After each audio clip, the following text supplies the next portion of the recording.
Hey, how's it going? I'm Dan Fredenberg, and this is for chesswithinvestors.com. This episode is sponsored by Cardinal Financial Services. And I personally, when I get pretty good at something and chess is like kind of iffy for me, my modesty goes completely out the window. But there's a type of move called a brilliant move on chess.com's game analysis, and it's sort of hard to figure out what it means, especially because they have another type of move that's called best. Best is the best engine move, but of course they still have two more that are ranked higher than best, which makes no sense. But here's the explanation. If it says great, that means in the entire board, all the different pieces, there's only one move that's actually okay or even good.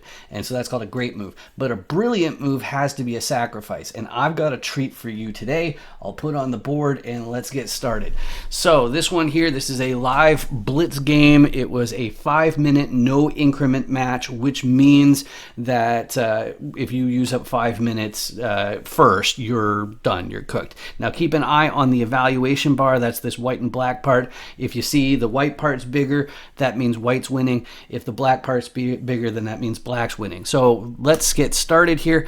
Hit this to get started. Okay, so he does E4, which is the most common opening in chess for white, and I do at I'll call it the higher levels. It's actually from like intermediate on. The most popular response is a Sicilian defense, which is what I'm doing right here. He brings his knight out. I bring my my knight out. You can see that these are called book moves because grandmasters like this sort of opening. He brings out his other knight, and I start to fianchetto my bishop. And the idea is, what I'm talking about is this bishop goes here. The idea is ultimately you want to pick up that rook, if that's at all possible, because rooks in an endgame are just devastatingly powerful, whereas a bishop is great, but you know that's basically the idea. So the pawn comes out to try and take this, but I just go ahead and take it. The whole idea of a Sicilian bringing this C pawn out first is because these central pawns really allow whoever has the extra space to control what happens in the game to a much larger extent. So that's why when I was a kid, I was always told control the center. So this actually says, okay, well, go ahead and try and control the center because I'm just going to take that out. And you'll see I still have both of my center pawns. So what I do is I basically give them enough rope to hang themselves, as the saying goes. So he takes with this knight right here, which is a normal book move. I bring out my bishop, which attacks that now twice, once with the knight, once with the bishop, but it's a little bit of a bluff, but he goes ahead and takes my knight. I take back, and this is a powerful move because the knight cannot go here and or there, and the bishop can't go here. And the engine approves. It says it's the best move. So bishop comes out here. I'm not going to surmise why this person decided to do this. I bring my knight out, even though it prefers to threaten this pawn. But this is I'm bringing my knight out here so I can castle over here so that my king is brought to safety so I can begin my attack. He supports this pawn, which, you know, the computer doesn't like it. It says it's a mistake. It says it would have been better to move this pawn over to force me to move my knight out of the way. I castle, which just says it's okay, but it's still just screaming for me to threaten this pawn. This bishop comes out over here. Again, you know, I think it's just that's what this person is used to. And I bring this pawn out here, and the reason is because I don't like this bishop. It's bugging me. And one thing that's kind of nifty is if you do this, you can bring your bishop over here, and now suddenly it's protected by the rook.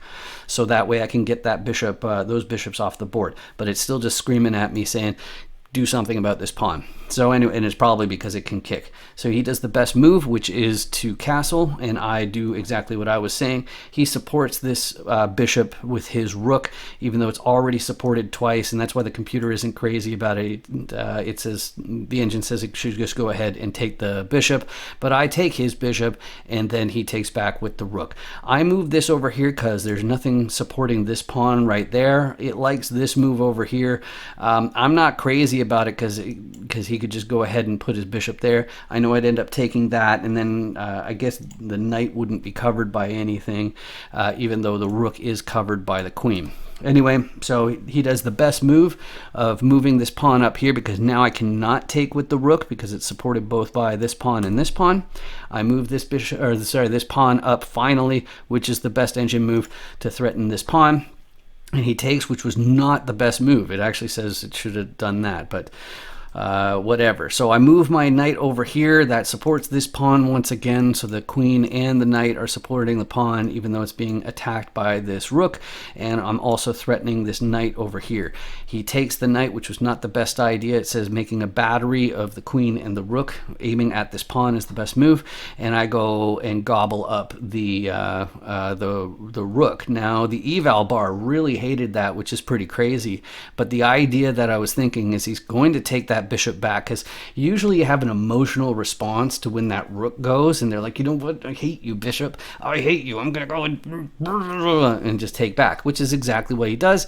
And you can see it's a miss. It was a bad idea because he could have gone like that, and I would have had to have just moved over here, setting up. Oh, okay, I see why that was a bad move. So I'm gonna have to try and remember that for next time. Anyway, that wasn't the brilliant move. I promise. There's a payoff coming.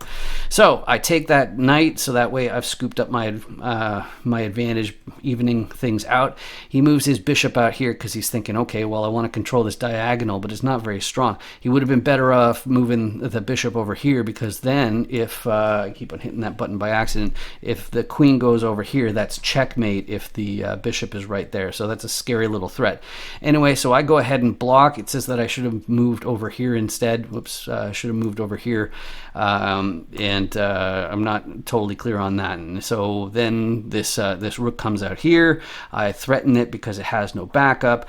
And there's the backup now with the queen over there. Best move. I move this over here because it's supported by the queen. I get that he'd be able to take this right here. It says that I considered this move of moving my king over there to basically support that pawn once more, because it'd be takes, and then king takes would be how that would basically go down. And of course that would also cover this pawn, even though it's currently covered by this rook. Next up, he moves this over here, which is a bad idea. Apparently it says it should have gone ahead and taken that. The reason is because I would not be able to take with the queen, because he'd get my queen in return for a rook, and that'd be really bad. So anyway, I move over here. Best move, basically supporting this pawn, also threatening over here. My queen can take, and if he takes back, I get the rook for free. He backs off because he says that's all bad news, and now it's starting to get a little bit spicy. We're just a couple moves away from the brilliant. So I move over here because this way this pawn is supporting that, and that pawn is supporting that, as well as the queen. It's interesting that it says that the rook should go over here to target that pawn, and he ends up saying, hey, free pawn. It's like, yeah, not really. So I move over here, and this is kind of nifty. It's basically threatening this, but the real reason why I did that is because as soon as I move this, it's check. And so chances are he's going to make some sort of mistake after that, or at least I get to take this pawn and threaten to promote. So he comes out here, which doesn't really achieve anything. I do the discovered check that I was just saying, which is the best engine move.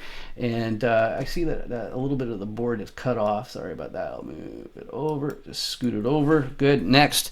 So he moves his king over here. I think it's to support the queen in case I end up doing some sort of tradey sort of thing. And I take the pawn, threatening to promote, and basically the idea being that a rook would support it when it happens. So he moves over here, and this is where shit gets real. So I move my queen over here. The engine isn't crazy about it, but the reason why this is the move that I did is because that pins the rook to the king. So now he can't take this pawn. And what I'm eager to do, I'm trying to trick him into moving his queen over to stop this pawn from promoting. But if he does that, I can take this bishop for free. So it's a nasty little set of moves here. Now, of course, the engine is saying that I shouldn't move my queen up here. Instead, I should just go straight to that and then trade evenly. But I wanted to do this where I pin the rook first, and then I move the rook over and scoop it up. And so he ends up doing this, and this is where the brilliant move comes. Check this out. Bam! I sacrifice the rook. Okay, I had to do that at least once because that's Gotham Chess's thing. So he's the chess teacher on YouTube who has the most subscribers. Anyway, so the reason why it's brilliant is because If he ends up taking, this is still pinned, and I can promote the queen, which is exactly what happens. Okay, so I promote right here, and this is still pinned. So there's nothing he can do about the fact that there's a queen staring at him, and I got my second queen. So he does the best move, getting out of the way. I do the best move, getting him in check again. Now, of course, this rook is free to move. It wasn't crazy about that move. It likes the idea of the queen going here, either for that or that, but we'll see what happens. So he comes over here for check. I duck and sidestep behind my rook, and now he doesn't have any other checks, and I'm basically prepared to start doing some nastiness with my queens. He does the best move, lining these up, the idea being he wants to move his rook over here, and I do the best move of moving my rook right there, because if he decides to take, I'm going to take with the queen. He takes again, I take back, and then I have a queen. He's got a few pawns. Yeah, he's got 5 pawns. I've got 4 pawns and a queen, which is a pretty rudimentary end game. So then he ends up putting me in check. It says it's okay. It should have moved this pawn out here. I duck over here because now I'm able to scoop up this queen. Chances are what's going to happen is he's going to block like that, but instead he ducks over here for that. And it does say that the best move was to make a battery and trade off the rooks. Anyway, so I move over here, which is the best move. I was aiming for this move right here, but this is still a possibility as well. Both of them are check. He does this check, which apparently gets it to mate in 8, which humans can't usually see. I sidestep over here, which is the only legal move, and he moves over here, which is pretty interesting because it says it's excellent, even though, bam, I'll take that queen, thank you very much. And this is where bro abandoned the match. So hopefully you can see how that rook sacrifice absolutely won this game. It took a position that was, somewhat advantageous to one that was clearly winning, and that's what a brilliant move is.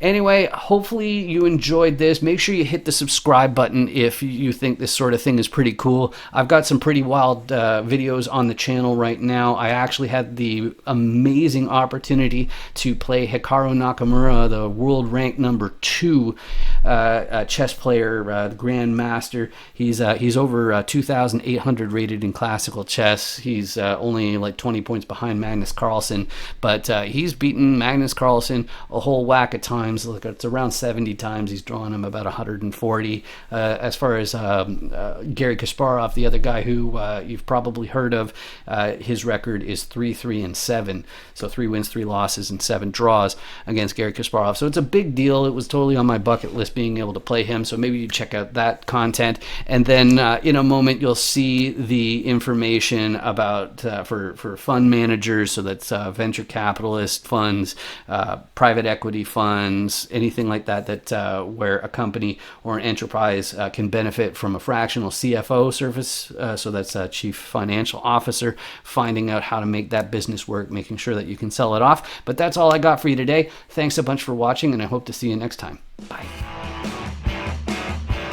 My background has been in alternative investments for the past 20 years. I've seen just about every type of fund, worked on the accounting and operations side, and even at some of these big banks that I worked for, worked on a lot of projects behind the scenes to really hone my craft and, create Cardinal Financial Consulting and help people set up the right structures, handle the accounting and operations behind the scenes, and really take that away from the CEO's responsibility to make their lives streamlined.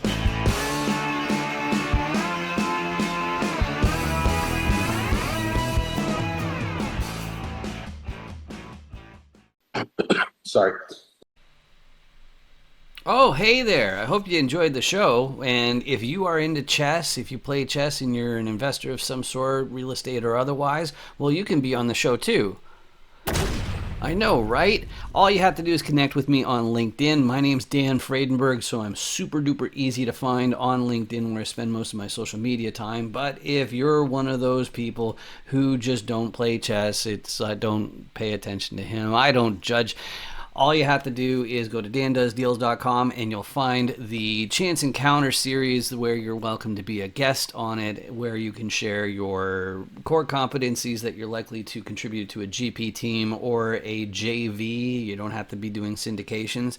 And we'll talk about your buy boxing and stuff like that. It's easy peasy. It's like 15 minutes long to record, and there are no real fastball questions. Just tell the truth, and everybody will be fine. And if that's not really your thing, dandoesdeals.com, it also has the way to meet more, join more people, add more people to your investor list, your different deal sponsor operators and KPs and passive investors, all that kind of stuff. I'm probably repeating myself, but I'll give you the rest of your day. I appreciate you watching Chess with Investors.